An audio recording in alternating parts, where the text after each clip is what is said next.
안녕하십니까. 거꾸로 투자하는 쇼킹 부동산입니다. 오늘 굉장히 무서운 이야기를 하려고 합니다.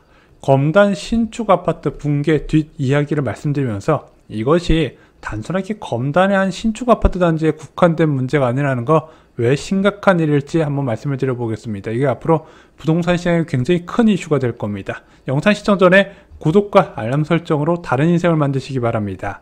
자, 7월 6일 멤버십 영상에서요, 2023년 하반기에 예정된 강남권 분양 9개 단지에 당첨 전략을 공유를 했습니다. 자, 강남 지역에서 이렇게 분양이 동시에 쏟아지는 건 흔치 않거든요. 어떤 전략을 세워야 될까요? 그리고 어떤 분들이 이 청약을 노려야 될까요? 생각보다 일반적인 가구에서도 이 강남권 분양을 노릴 수가 있습니다. 멤버십 영상에서 확인하실 수 있고요. 핫한 8호선 라인의 초급매 추천해드리는 시간을 가졌습니다. 8억에서 13억대 매물입니다. 자, 인턴 검단 신도시의 신축 아파트 지하주차장 붕괴 사고 조사 결과가 발표가 됐습니다. 사고는 4월 29일 날 발생했죠. 주차장 지하 1층과 2층에 상부 슬래브가 붕괴되면서 이게 언론을 통해서 알려진 거예요. 자, 발주처는 LH였습니다. 공공분양이었거든요. 시공사는 GS건설이었습니다. 인명피해는 없었어요. 자, 이 AA13블럭 검단 안덴타라고 불리죠. 검단 1단계 핵심 지역에 위치했습니다. 여러분들 검단 지역에서 잘 나가는 3개 단지 호우구미라고 아시죠? 검단 호비 서밋 1차, 그리고 검단 신도시 우미린 더 시그니처, 그리고 검단 금호 월림 센트럴, 그 옆에 위치해 있습니다. 지금 이 3개 아파트 단지는 분양가 대비 매매 가격이 많이 올라갔거든요. 그리고 그 앞쪽으로 상가가 잘 형성되어 있는데 여기에 학원이 100개가 넘어요. 자, 그리고 이쪽으로 지금 5호선이든 GTX든 무엇인가 들어올 거라는 기대감이 큰 호재 지역인데, 여기에 바로 옆에 1664세대의 대단지가 입주 예정이었습니다. 언제? 올해 말에. 자, 이런 알짜 입지에 들어올 아파트 단지가 붕괴 사고가 났다니 난리가 난 거죠. 자, 붕괴 원인은 무엇이었을까요? 3가지가 제목됐습니다. 첫 번째, 기둥에 철근이 누락이 됐대요. 자, 그 중에 얼마나 많이 누락됐다? 32개 중 최소 19개가 누락이 됐더라. 근데 이걸 기둥 누락시킨 데가 누구야? 일단 설계에서 32개 중 15개 철근이 누락이 됐고요. 시공에서도 최소 4군데의 철근이 누락됐다고 합니다. 설계, 시공 모두 다 문제가 있었다는 거죠. 게다가 콘크리트 강도도 부족했대요. 원래 설계 기준으로는 24메가파스칼이 나와야 되는데, 그리고 최소한 못해도 20.4메가파스칼이 나와야 되는데 실제 16.9밖에 안 나왔네. 철근도 없고 콘크리트도 약했는데 그 위에 토사를 실제 설계의 2배 가까운 토사를 쌓다 보니까 이것을 못 견디고 무너졌다는 게 붕괴 원인이었습니다. 자, 굉장히 안 좋은 케이스죠. 이거 뭐 쌍팔년도도 아니고 철근을 빼먹어요. 자, 2021년 12월에 광주 아이파크가 붕괴가 일어났잖아요. 원인이 2가지였어요. 시공 절차를 제대로 지키지 않는 부실 시공, 그래서 공법도 변경하고 지지대도 철거하고, 2번째, 저품질 콘크리트도 썼단 말입니다. 근데 얘네들도 철근을 빼먹지는 않았어요. 자, 설계, 시공 과정에서 문제가 발생했어요. 딱 보이죠? 문제가 뭔지. 그럼 누구의 책임이 클까요? 지금 GS건설 책임이 가장 크다고 보는 겁니다. 왜냐면은 이 사업 방식이 시공 책임형 CM 방식이었다고 해요. 그래서 시공사가 설계단부터 참여해서 시공 노하우를 설계에 미리 반영하는 공사 형태인데, 이게 이제 사업비 절감과 기간 단축 목적으로 많이 쓰는 거예요. 그러면은 시공사가 설계할 때 이것저것 넣어라. 그러면은 이거 철근을 빼먹는 게 GS건설 쪽이네. 그리고 시공을 할 때 하청업체가 하는데 제대로 관리도 안 했겠네. 양쪽에서 문제가 터지니까 GS건설 이야기가 나오는 거예요. 물론 이런 설계안도 제대로 검토해보지 않은 LH도 큰 책임을 피할 수가 없겠죠. 자, GS건설이 선택한 방법은 무엇일까요?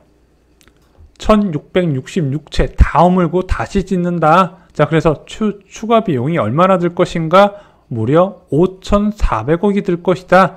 하이투자증권에서는요, 재시공비 3,200억 원, 철거비 780억 원, 입주지원 보상금 1,560억 정도 들 것을 예상을 했습니다. 자, 그럼 1,666가구의 예비 입주자가 받을 수 있는 보상은 얼마일까요? 지금 대략적으로 알려진 건 월 116만원 정도가 된다고 합니다. 그래서 GS건설 안단테 입주자들은 전면 재시공 환영한다는 분위기예요. 자, GS건설 주가는 금일 19.47% 급락했습니다. 주가는 추락하고요. 이미지는 나락으로 가버렸어요. 자, 2022년 아파트 브랜드 선호도 1위 GS건설의 자이였습니다. 자, 올해 분양되는 GS건설의 자이 모두 다 완판이 됐었죠. 휘경자이, 디덴시아, 그리고 장이자이, 레디언트, 그리고 철산자이, 더 헤리티지 다 완판됐다는 겁니다.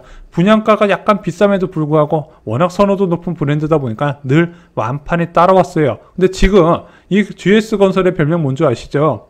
순살자이. 지금 언론사도 순살자이라고 비꼬고 있어요. 자, 여러분들 예전부터 경고가 나왔던 일인 거 아시죠? 블라인드에 올라왔던 걸 2020년부터 2021년에 건설된 아파트는 거르는 것을 추천한다. 자재가 폭등하면서 철근 콘크리트 10개 들어갈 거 6개에서 7개만 넣거나 자재 엄청 아껴서 지었다. 안 그러면은 하청업체들이 공사를 진행할 수 없으니까 감리도 어느 정도 눈 감아주는 분위기였다. 그때 댓글이 GS건설에 다닌 사람이 쌍팔년도도 아니고 철근 10개 넣을 거 6개, 7개만 넣는 일 없습니다. 이랬는데 지금 그게 현실이 된 거죠. 자, 코로나19 과정에 있었던 두 가지 사건이 있었습니다. 건설업계에 먼저 건축자재가 급등을 해버렸죠. 왜냐면 대한민국 건설 경기만 좋았던 게 아니라 미국도 엄청 좋았거든요. 뭐 유럽 지역도 뭐다 뭐 다 좋았죠. 왜? 전 세계적으로 저금리였다 보니까 부동산 쪽으로 자금이 몰렸고 건설 붐이 일어난 겁니다. 그러면서 건축자재가 크게 부족해진 거예요. 자, 건축자재만 올랐습니까? 인건비는 더 많이 뛰었습니다. 그래서 건설 공사비 지수 보면요. 2020년에 120.2였는데 2022년에 148.7로 올라가게 됩니다. 20% 이상 뛰었죠. 그래서 여러분들도 아마 이 공사비 증가한 거 체감 많이 하실 거예요. 최근에 아파트 구입하신 분들 중에서 인테리어 하신 분들 인테리어 공사비 깜짝 놀라실 겁니다. 이때 다 오른 거예요. 자, 근데 건설업계에서는 이렇게 건설 공사비가 갑자기 뛰어버리면 문제가 되게 됩니다. 왜 그런지 살펴볼게요. 자, 주택건설은 어떻게 진행될까요?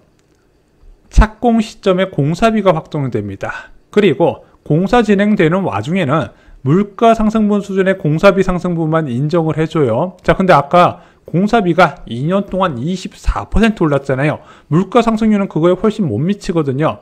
자, 이거는 지수상으로 2년 동안 24%지 좀 뭐 고급하고 이런 데는 훨씬 많이 올라갔다는 겁니다. 자, 그래서 원래대로면요, 건설사는 큰 손해를 봐야 돼요. 계약서대로라면. 자, 예전에 뭐 해외 부실 때문에 막 건설업계가 빅베스 일어나고 이랬던 거 기억나시죠?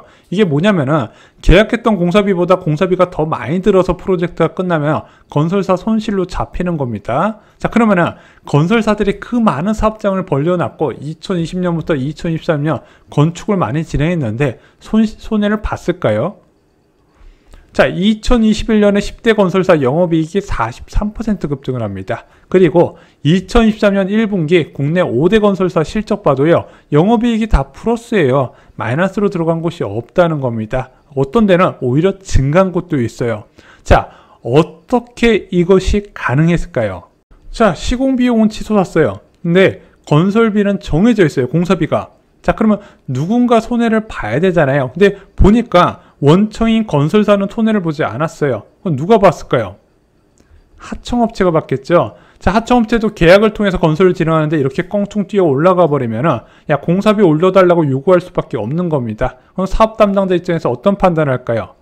일단 공사는 해야 되잖아요. 이 하청업체들 달래가지고. 자, 근데 공사비를 올려서 적자가 나면은 안 되니까 어떻게 진행을 한다? 설계를 공사비가 덜 드는 방향으로 바꾸고 하청업체가 자재를 덜 쓰는 것도 봐주더라. 이번에 검단 신축 아파트 붕괴의 원인으로 보는 거죠. 자, 근데 건설사 입장에서는 또 다른 방법도 있어요. 바로 이제 실력 행사에 들어가는 거죠. 누구한테? 입주민, 발주처인 조합한테 실력 행사가 들어가는 겁니다. 그래서 요즘 입주 앞두고 키 안 주는 경우 많아요. 왜? 공사비 증액 안 해주면 키 안 준다 이거죠. 그래서 은평 DMC 파인시티 자이 같은 경우는요, 입주 앞두고 공사비 92억 원을 요구했고요.